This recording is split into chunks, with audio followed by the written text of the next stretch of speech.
જે માણસ પોતાની ફેક્ટરીમાં કામ કરે એને કામદાર કહેવાય. જે માણસ પોતાના ઇલાકામાં એરિયામાં કામ કરે એ એરિયા માટે કે આગળ વધીને દેશ માટે એને આમદાર, આગળ વધીને ખાસદાર કહેવાય. આપણી કલ્પના કરતાં પણ પબ્લિકને અંદર લઈ અને પોતાની પેરીફરીની બહાર પણ જઈને જે કામ કરે ને એને નામદાર કહેવાય. મેં થોડા દિવસ પહેલાં કીધેલું કે પબ્લિક પાર્ટિસિપેશનને સાથે જોડી અને લોકો દ્વારા લોકહિતનું, પ્રજાહિતનું અને રાષ્ટ્રહિતનું સરસ કાર્ય કરાવવામાં નરેન્દ્રભાઈ માહિર છે. મેં આ વાત કરેલી. એ વખતે નાસિક પાસેના એક મંદિરમાં હાથમાં બ્રૂમ લઈ અને એમણે એક સરસ સંદેશો આપેલો કે રામ મંદિરની પ્રતિષ્ઠા થાય એ પહેલાં બધા પોતપોતાના ધર્મસ્થાનો, તીર્થસ્થાનોને પોતપોતાના ધર્મસ્થાન, તીર્થસ્થાનોમાં જઈને જો આ રીતે એક અભિયાન ચલાવશે તો આપોઆપ હજારો લાખો જગ્યાએ એક સ્વચ્છતા અને પવિત્રતાનો સંદેશો જશે.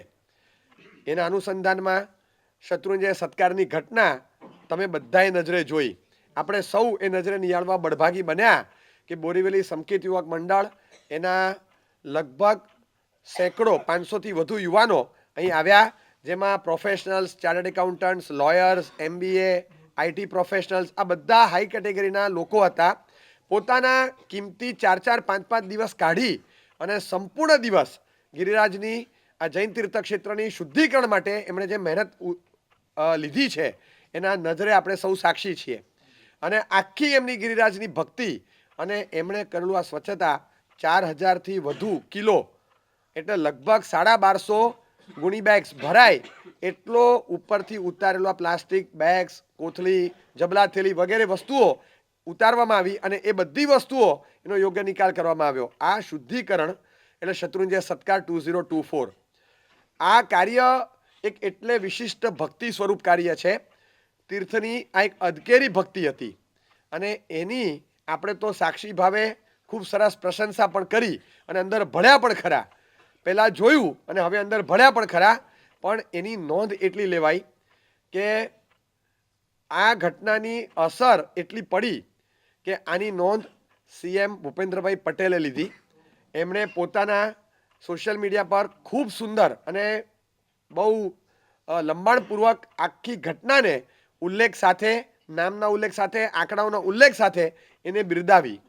એના સાથે state BJP president CR Patil, Mansukhbhai Mandaviya જે બીજા મિનિસ્ટર છે, એવા અનેક નામાંકિત લોકોએ આ ઘટનાને ખૂબ બિરદાવી છે. આપણને ચોક્કસ એ વાતનો આનંદ થાય કે આવી ઘટના એક શાસન પ્રભાવક ઘટના બને છે અને આમાંથી આપણે શીખી શકીએ તો ઘણું બીજું શીખવા મળે છે. આવું પવિત્ર સ્થળ છે જૈનોને માટે. પાલિતાણા એક અત્યંત પવિત્ર ભૂમિ છે જ્યાં ઉપર ખાવાનું પીવાનું પણ આપણે ક્યારેય કરતા નથી. આવા પવિત્ર સ્થળની શુદ્ધિકરણ માટે આટલો ભગીરથ પ્રયાસ આજે યુવાનો દ્વારા થયો એની તો આપણે ખૂબ અનુમોદના કરીએ. પણ આટલી સરસ નોંધ જ્યારે લેવાય છે ત્યારે ચોક્કસ એવી અપેક્ષા પણ આપણને રહે કે આ પવિત્ર સ્થળોમાં દારૂબંધી, જુગારબંધી, વ્યસન મુક્તિ આવું જો થાય તો પવિત્ર યાત્રા સ્થળનો ખરા અર્થમાં વિકાસ પણ થાય. એની જે ઉર્જા છે એ યુનિક છે. અહીંયા આવનારને અનુભવાય છે કે આની શું ઉર્જા શક્તિ છે. ઘણા દિવસોથી આરાધકોને આનો અનુભવ થઈ રહ્યો છે. આની જે ઉર્જા છે પૂર્વના સાધકોએ એ મૂકેલી છે, આપણે એનો અનુભવ કરીએ છીએ.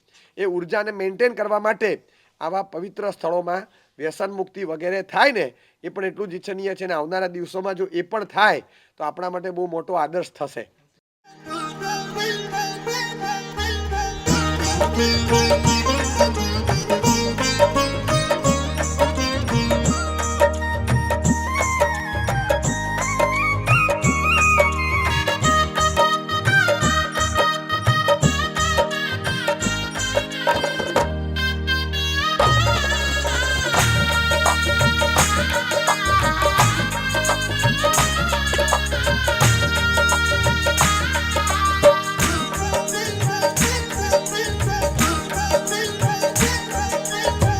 સિતારા સહુઆજ જળહળ થવાના, સિતારા સહુઆજ જળહળ થવાના, ગિરિરાજની સેવા અમને મળી. છે. ગિરિરાજની સેવા અમને મળી છે. બિછાવી દીધું આખું ચૈતન્ય મારું, બિછાવી દીધું આખું ચૈતન્ય મારું. ગિરિરાજ દ્વારા મારી શુદ્ધિ થઈ છે. ગિરિરાજ દ્વારા મારી શુદ્ધિ થઈ છે.